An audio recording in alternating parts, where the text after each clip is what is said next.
कंबर शहदादकोट जिले के बोध मुतासिरन पारा वाहन न थियण खिलाफ शहीद बेनज़ीर भुट्टो की मज़ार ताईं निकतल एहतजाजी मार्च रतोदेरो बाईपास रोड ते पहुंची वियो आहे। शहदादकोट कुबो सईद खान ऐं मीरो खान तालुके जे बोध मुतासिरन जो मार्च रात देर सां चावल जुणे जो पहुतो जिते गुलन जी अर्खा कई वई ऐं मार्च रात अर्जी भुट्टो में तरसण बाद मंजिल ॾांहुं रवानो थियो। बोध मुतासिरन जो एहतजाजी मार्च रतोदेरो बाईपास रोड ते पहुंची वियो आहे। मार्च की अगवानी कंदड़ शेर खान चांडियो, आसिफ शाह ऐं ॿियनि चयो त ॿोॾ सबब संदन अझा ढही पट थी विया आहिनि ऐं 6 महीननि खां हू दरबदरीअ वारी ज़िंदगी घारे रहिया आहिनि।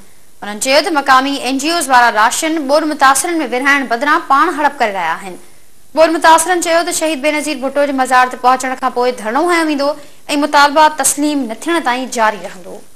हींअर ताणी असां सां कंहिं बि तारीख़ माना न कयो आहे, राब्तो कोन कयो आहे, न चूंडियल नुमाइंदनि कयो आहे, न DCO कयो आहे, न तपेदार कयो आहे, न मुख़्तियारकार कयो आहे।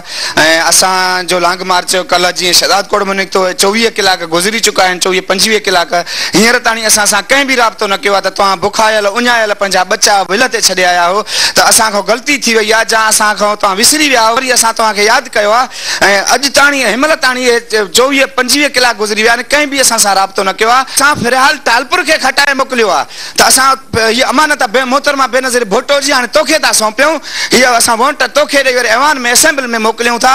हींअर ताणी असां सां कंहिं बि तावन न कयो आहे त तव्हां हे जेके मोहतरमा जी मज़ार ते लॉन्ग मार्च कयो आहे, असां तव्हांजो मुतालबा मञूं था, जाइज़ मुतालबा आहिनि, असांजा नाजाइज़ मुतालबा न आहिनि।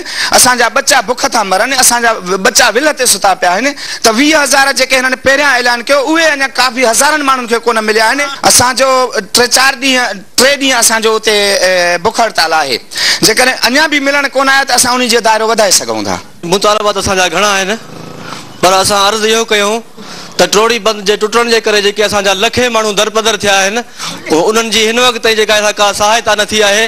ट्रोड़ी बंदि टुटण जे करे जेके असांजा हज़ारनि जी तइदाद में स्कूल जेके रही पिया आहिनि, हज़ारनि जी तइदाद में जेके असांजा ॻोठ रही पिया आहिनि, उन्हनि जी तामीर जे लाइ हिन वक़्त ताईं कोई आयो न आहे।